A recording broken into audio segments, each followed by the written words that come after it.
Totoo pala yung greatest love, na kahit hindi na kayo, siya pa din mamahalin mo. Today, I saw her again. Tamang lakad-lakad lang sa mall, pababa ng kinain. Papasok na sana ako sa grocery nung bigla ko narinig. Ate, 2 turon po. Parang familiar yung boses, medyo nagdadalawang isip pa ako lumingon. Kasi gusto ko na talaga makamove on. Pero wala, paglingon ko, siya nga. Hi, ilang taon na? Bakit ikaw pa din? Nilakasan ko loob ko para malapitan ka kasi nga na lang ulit kita nakita na may kasama ka na.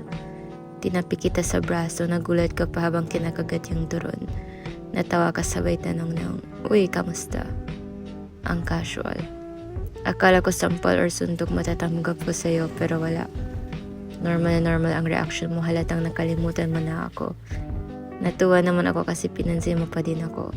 Nakita ko ulit yung ngiti mo, na pag ngumingiti ka nawawala mata mo.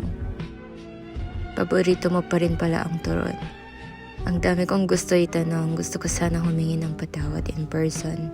Ang dami kong gusto gawin para lang mapahaba oras natin. Gusto ko pa sana pahabain kwentuhan natin kaso sabi mo, parating na yung Grab na binog mo. Hindi ka pa rin pala marunong mag-commute. Inaasahan ko na lilingon ka ulit para kumaway man o ano pero wala. Biglang may lumapit sa'yo na lalaki sabay kuha sa dala mong gamit at akbay sa'yo. Nanlumo ako.